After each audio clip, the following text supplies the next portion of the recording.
This next case examines how one man changed the face of violence in America and the pivotal role his autopsy played in the quest to understand what happened. It's a scorching summer morning at the University of Texas in Austin. As students cross the campus's west and south mall on their way to classes, an engineering student named Charles Whitman is standing on top of the school's landmark tower.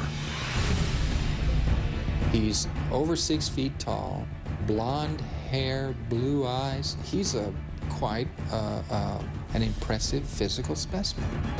But the seemingly all-American boy next door isn't there to take in the view. Charles Whitman had it in his mind that he was going to die. But he was going to die in a big way and take a lot of people with him.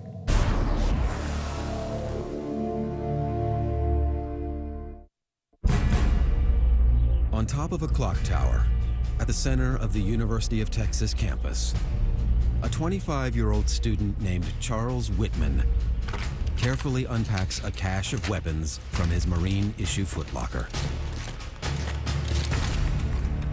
At exactly 11:48 a.m., he picks up one of the rifles and trains it on Claire Wilson, an 18-year-old student who is also 8 months pregnant. He intended to shoot her through the fetus. His thinking was, it's 2 for 1. It's 2 for 1. Next, he fatally shoots her boyfriend, Thomas Ekman. This guy, I mean, he was absolutely an accomplished rifleman. Incredible shot. Marine training honed those skills and sharpened those skills. Robert Hamilton Boyer is his next victim, a professor and father of 3. But the senseless killing has only just begun. Within minutes, an alert goes out over the police radio. Officer Jerry Day is one of the first responders to arrive on the scene. Somebody called in and said there's a shooting. All units proceed to the tower. Dodging a hail of bullets, he sprints across the campus's West Mall.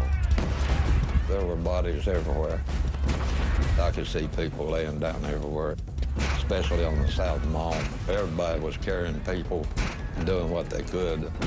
And I said, we got to put a stop to this. When Officer Day finally reaches the tower, he rushes to the 26th floor, just one flight below the observation deck where Whitman is firing his rifle. I found 4 bodies, and all of them were shot with a shotgun. And an 18-year-old boy was still alive. On his way up to the observation deck, Whitman had ruthlessly opened fire on the Lampert and Gabor families. I tried to take care of the 18-year-old boy, and he was trying to take my pistol away from me. He wanted to go up there and kill the SOB, and I told him I'd do it for him. As Day assesses his next move, officers Ramiro Martinez and Houston McCoy arrive on the scene. Armed with 2 rifles and a .38 caliber revolver, the 3 policemen race up the last flight of stairs. I wasn't afraid. I was just almost ready to feel the impact. Officer Martinez kicks open the door to the observation deck, and the men charge through. We thought we was going to really have a gun battle. He had enough ammunition and everything else to last for a few days. Day heads west. Martinez and McCoy head east. But as Day rounds the corner of the stairwell, Martinez and McCoy are already firing on Whitman. They shoot round after round into his head, neck, and chest. Martinez stepped out, shot at him with his pistol, but Houston McCoy stepped out and killed him with that shotgun. And it was over. 96 minutes after firing his first bullet, Charles Whitman is finally dead. Officers immediately search his body, find his ID, and dispatch a unit to his nearby home on Jewell Street in South Austin. They broke into the house and discovered that Whitman's wife had been stabbed 3 or 4 times in the chest. Next to her body, the police find a rambling, half-handwritten, half-typed suicide note in which Whitman writes, "It was after much thought that I decided to kill my wife, Kathy. I love her dearly. I cannot rationally pinpoint any specific reason for doing this." Investigators are stunned, and by the end of the day, the entire nation is reeling from news reports of the massacre. The scope of the crime is enormous. 16 dead, 31 injured. What he did was, it was unprecedented. You know, people did not take guns to the top of a building and randomly shoot 18, 19-year-old kids. I mean, that's craziness. Today, we have the Virginia Tech tragedy, we have Columbine, a number of school shootings that raise our consciousness. But nothing like this had happened before. It was not in our experience back then. And now the nation has one pressing question. Why?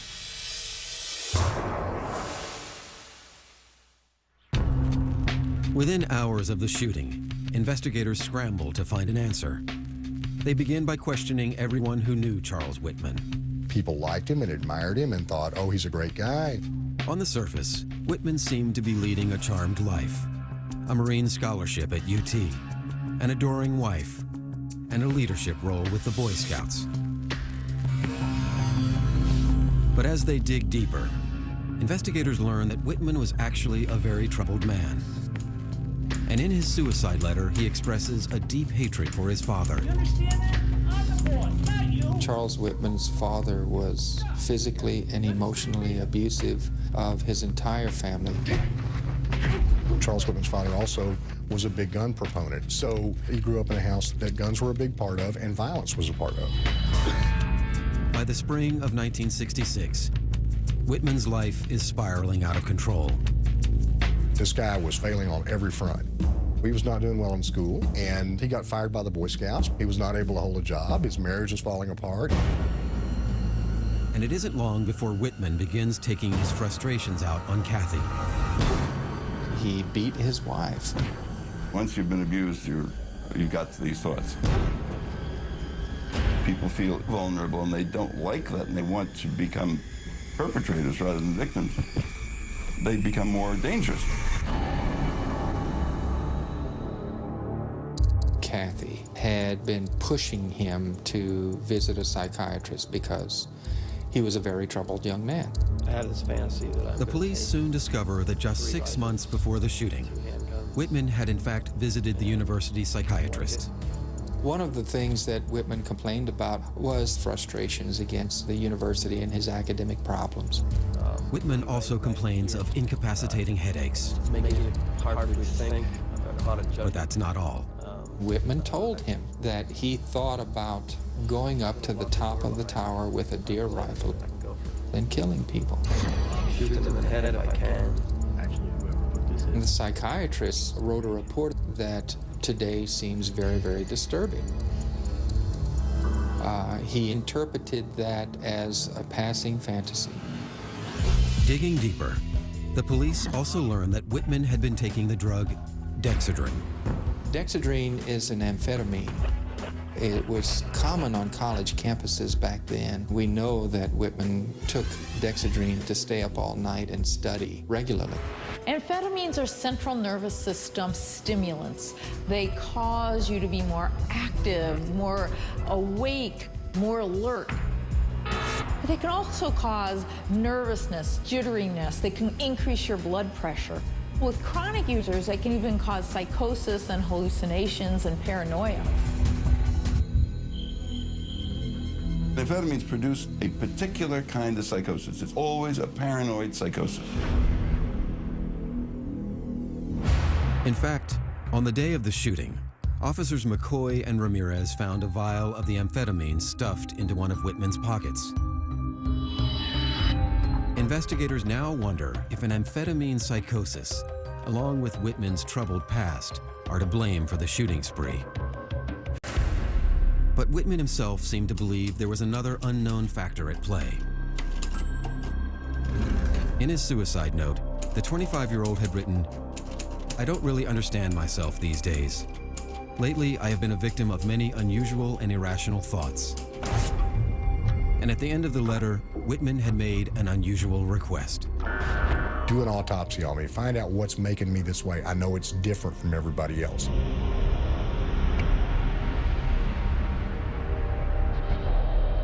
Just a few hours after the shooting, Charles Whitman's body is sent to the Cook Funeral Home, where pathologist Dr. Coleman Deschanard is assigned to the highly charged case. The public is hoping that the autopsy will, in some way, help shed new light on the crime. The autopsy wasn't to determine the cause of death. We know what killed him. The autopsy is searching for what could have possibly made this young man do what he did. Dr. Deschanard's first order of business is to test for amphetamines. I think the investigators had drugs as their chief suspect. Every time we do an autopsy of somebody that does something violent, we're hoping that we can have a precipitating factor that we're looking for. But when the toxicology results arrive, Dr. Deschanard is surprised to find no trace of drugs in Whitman's system. His next stop is the brain.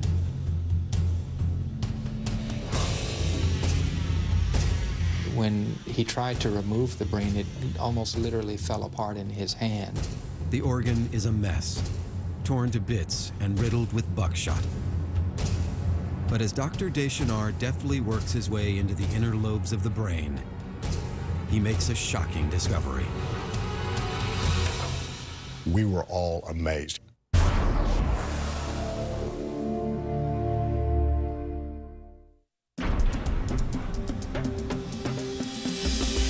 While dissecting the brain of mass murderer Charles Whitman, Dr. Coleman Deschanard finds something completely unexpected. He discovered a tumor. We don't want to believe somebody could do such an evil thing. And so we search for answers. And the tumor gives us a nice, neat little package to say, it was a tumor. The theory of the tumor gives us a culprit. That changes the investigation from really one of a regular murder investigation into an intense medical investigation.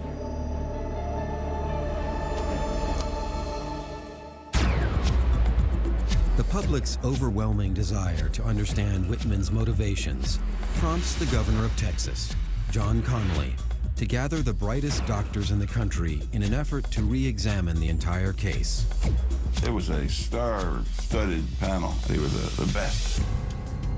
They were looking at everything to find out anything they could, because this is just not something that happened in America. One by one, team members carefully study the slides of Whitman's brain tumor under a high-powered microscope. And what they ultimately determine turns the case upside down.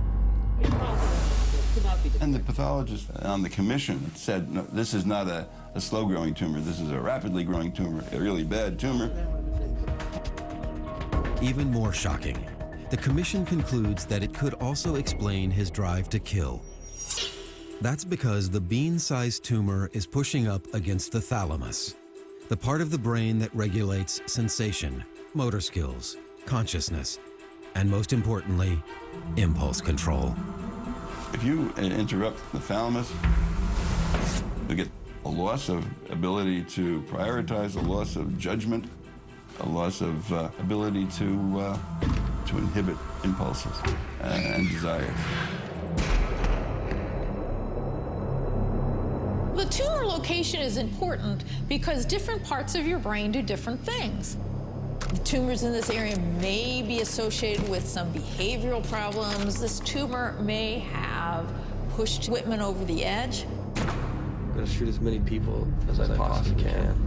But what this tumor did was it unhooked him from those parts of his brain that say, don't say that, don't do that.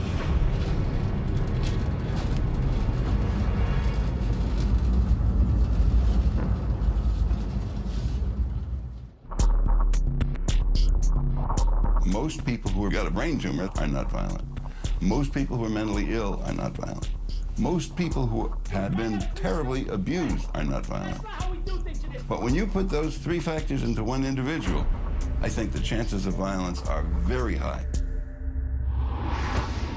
But while the commission's findings suggest that Whitman's tumor may have played a role in the shootings, there is simply not enough hard evidence to make a definitive ruling.